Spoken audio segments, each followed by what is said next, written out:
Hey there, everybody. Pete Pardo here from Sea of Tranquility. Welcome to another edition of Forgotten Favorites. Today, we're going to take a look at a very cool, I guess you call this symphonic, melodic hard rock. It's got elements of progressive rock in it. It's got elements of progressive metal in it. This is by a fantastic singer named Lana Lane, Queen of the Ocean. From 1999, of course, Lana Lane fronting the Lana Lane Band for many, many years. She's also married to Eric Norlander, keyboard player extraordinaire and producer. He's got his own solo career. He's also, rocket scientist, and these two have collaborated, obviously being married, but they also collaborate on just about everything together. And this is, let's see, what album is this in her catalog? I believe this is 1, 2, 3, 4, 5. I think it's the 6th studio album, either 5th or 6th studio album. There's Lana right there.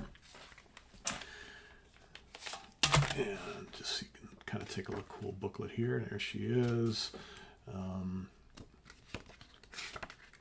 All sorts of lyrics and cool things in here.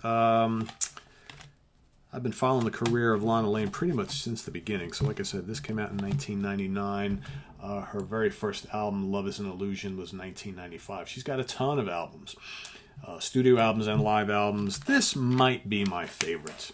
And, it's funny when we do these Forgotten Favorites shows, it's generally albums that I love a lot that either most people don't know about or I haven't heard in quite a while. And I haven't listened to any of Lana's albums in a few years.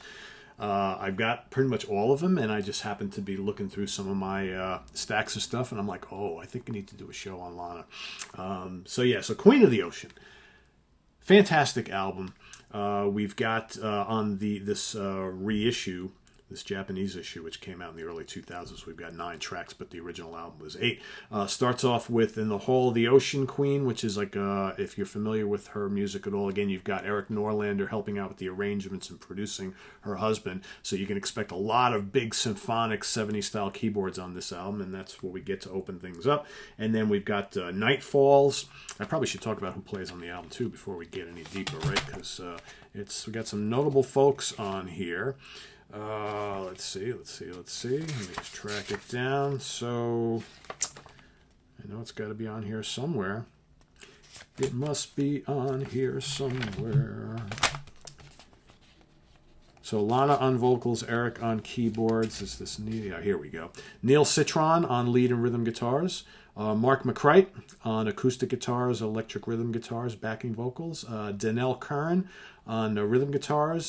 Tommy Amato on drums. Tony Franklin, yes, that Tony Franklin, on fretless bass. And Eric Norlander on mellotron, Hammond organ, Rhodes electric piano.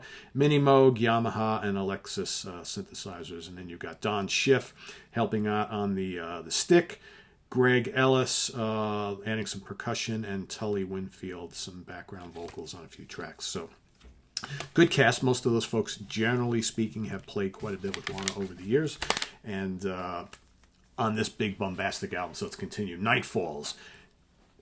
Good slice of symphonic hard rock with her awesome vocals. Many people, myself, have long considered her vocal style somewhat like Ann Wilson from Heart. So if you like that big, powerful, very sexy vocal style, that's what you get here.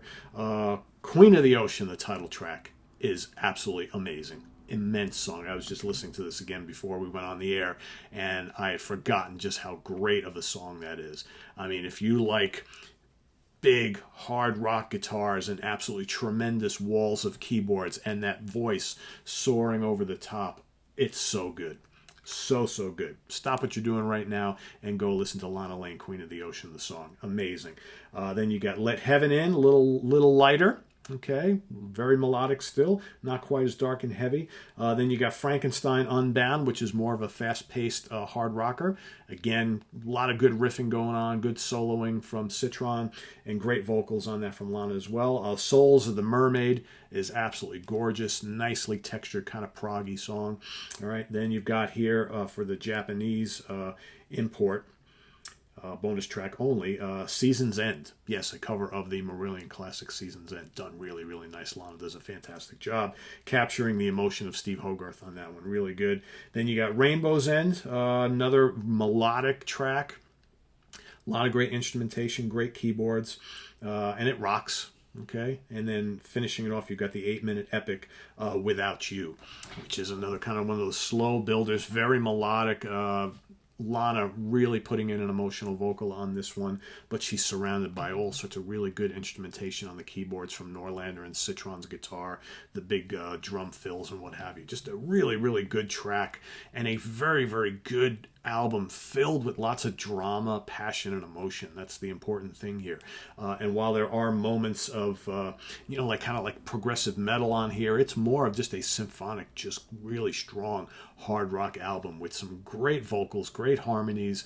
All the songs are very memorable, very well played and produced, and it's just a winner. She's got so many strong albums. If you've never listened to Lana Lane, she's got, I almost, there's a few that I toyed with here. I almost picked Project Shangri-La from 2002, which is fantastic. Garden of the Moon from 1998 is amazing. That is the full, she's got a lot of collections, ballad collections, rock collections, live collections, all that sort of thing.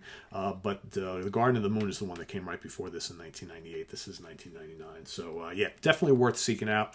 And this is Avalon Records. I'm pretty sure you can Think Tank Media. Okay, that's Eric Norlander's little label there. So you should be able to get a hold of these, I would assume, still, hopefully. But definitely go check it out wherever you listen to your music and experience the queen of symphonic rock, Lana Lane. Visit us on the web at www.seatranquility.org. We're on Facebook, we're on Twitter, of course, we're here on YouTube all the damn time and each and every day with Forgotten Favorites here in the month of August. Tune in once again tomorrow morning for more stuff, and then tomorrow night, Hudson Valley Squares, so stay tuned for that and a lot more coming up on the channel this week. I am Pete Pardo. Thanks for viewing, and we'll see you real soon. Take care. Bye-bye.